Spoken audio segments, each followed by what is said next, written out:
Vale, antes que nada, por favor, no sé si se aprecia, pero hace un atardecer precioso, las nubes están rosas. Era necesario esto, ¿vale? Ahora sí, dentro vídeo. Antes que nada quiero hacer mención que todos mis vídeos, o casi todos mis vídeos, van a ser en parques, ¿vale? Porque no encuentro otro lugar más cómodo que este, como para hacer diferentes tomas y demás. Y hasta que no encuentre un momento en mi casa donde no haya ruido, pues todos mis vídeos van a ser así. Bueno, el vídeo de hoy quiero hablar de dos temas importantes. Conceptos básicos que todo el mundo sabe, pero que muchas veces no somos tan conscientes de ello como nos lo imaginamos. Y es el IPC relacionado con la inflación y, por otro lado, los ciclos económicos, ¿vale? Vale, pues empecemos con las definiciones teóricas. Primero, el IPC. ¿Qué es el IPC? Índice de precios al consumo. Es básicamente la cesta de la compra, lo que nos cuesta a nosotros como consumidores llenar la cesta de la compra de alimento, vestido, hoteles, ocio y demás. ¿Qué porcentaje de nuestros ingresos estamos gastando en esos bienes? ¿Vale? Ahora bien, con este término del IPC podemos medir también la inflación. Por ejemplo, si el año pasado nos costaba hacer la cesta de la compra 210 euros y este año nos cuesta 200 euros, ¿qué ha pasado? Que ha habido un aumento generalizado de los precios, es decir, una inflación de un 5%. Entonces, de esta forma podemos medir la inflación. Esto en términos teóricos. Esto precisamente ya ocurre en España, o sea, se lo puedes preguntar a cualquier español, que es que las cosas nos están costando cada vez más, o sea que cada año que pasa tenemos menos poder adquisitivo. Esto como teoría. Pero en vez de quejarnos de la inflación, que cada vez nos cuestan más las cosas, perdemos poder adquisitivo, en vez de quejarnos tanto vamos a poner medidas, vamos a mejorar nuestra economía y para ello vamos a empezar por entender las cosas. Quiero presentar este libro, el libro prohibido de la economía, que me basaré en ello para explicar lo siguiente. Y este es el libro que quería comentar hoy, ¿vale? Ahora lo que quiero es dar la otra versión. Os lo leo textualmente. La inflación, o sea, la versión original que todo el mundo conoce, es el aumento generalizado y sostenido de los precios de los bienes y servicios existentes en el mercado durante un periodo de tiempo, generalmente un año. Ahora, la versión prohibida y la que voy a explicar ahora. La inflación es un impuesto encubierto, denominado en privado por los economistas el impuesto de los pobres. Pensemos que ninguna empresa dura mucho si gasta más de lo que ingresa. Entonces, ¿por qué se lo permitimos al Estado? A lo largo de la historia, España siempre ha sido un país que se caracteriza por tener una alta deuda pública. Vemos aquí un gráfico de la evolución de la deuda pública en España, que se sitúa en ese número tan grande de ahí, millones de euros, en agosto de 2020. Hasta 2009 era lineal, después fue creciendo y aquí tenemos el gráfico de 2023 que cada vez va creciendo más.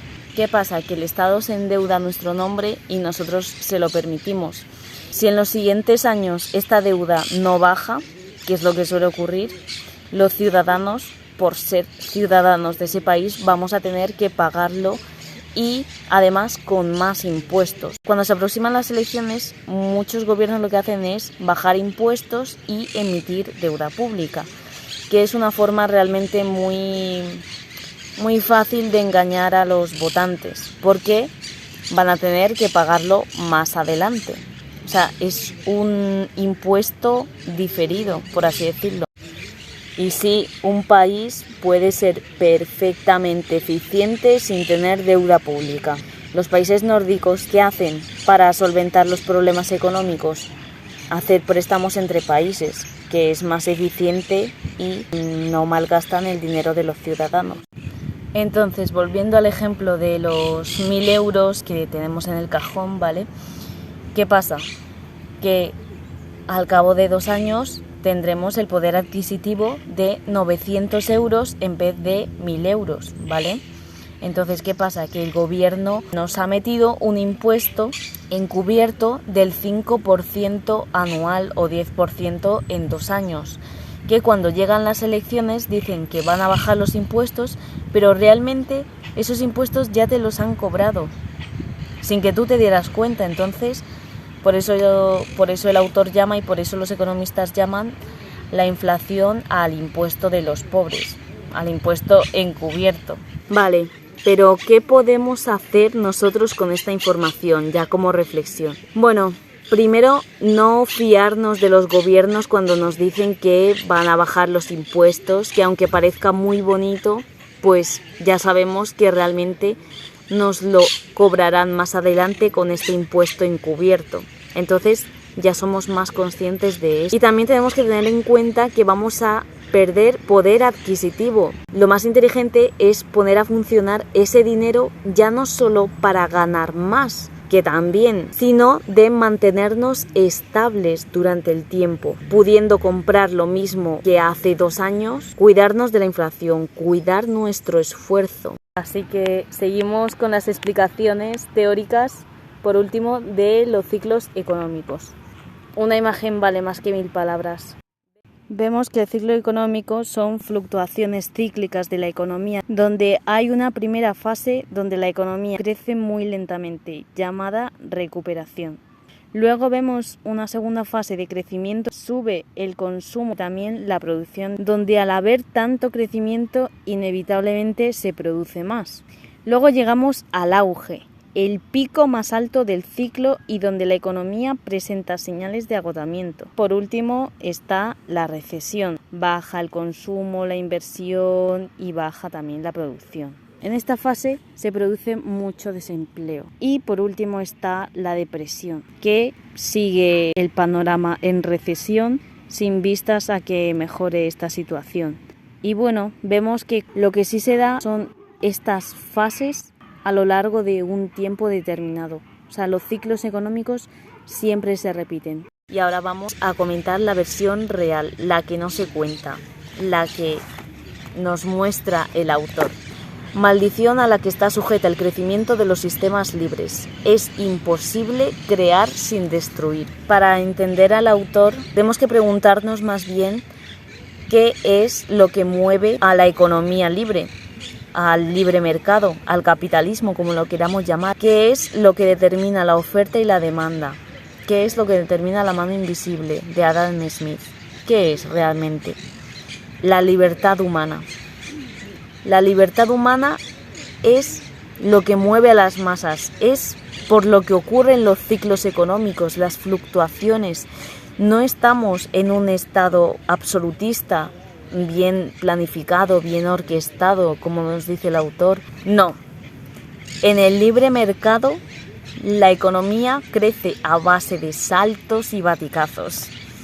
Lo que el economista Joseph Schumpeter llamó destrucción creativa, y este término a mí me encanta por lo personal. Ya conoceréis un poquito mi filosofía de vida, y es que en esos momentos de crisis, de depresión, ¿qué es lo que pasa en cuanto a las fluctuaciones económicas del libre mercado?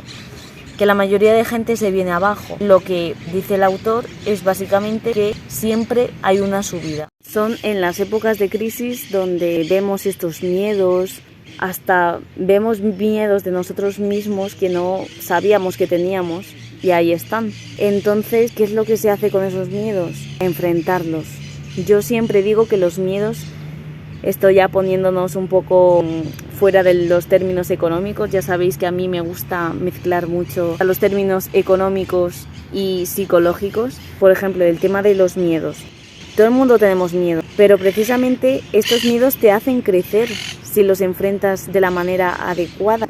Es una de las razones por las que hago estos vídeos. Bueno, chicos, espero que os haya servido las explicaciones teóricas, versión original. Hay de todo. Pobreza, versión oficial, versión prohibida. O sea, me estoy siendo adicta a este libro, de verdad. Me está abriendo los ojos de una manera increíble. Que claro, yo al estudiar economía pues estoy acostumbrada a dar las explicaciones que los profes me dan y demás, pero el mundo real es otra cosa y por eso estoy aquí, para explicarte todo a lujo de detalles. Que pases buen día. Bueno, ahora una pequeña reflexión sobre los ciclos económicos, ¿vale? Ya relacionado con la vida. Y es que para mí la vida como tal es un ciclo. Todo lo que sube baja.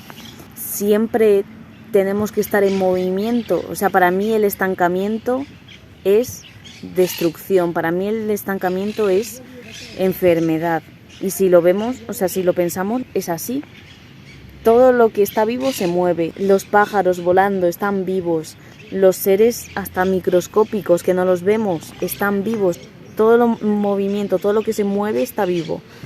Ahora lo que está quieto muere. En los ríos pasa lo mismo. Cuando el agua está en movimiento significa que ahí hay vida, que ahí hay cangrejos, que ahí hay seres marinos.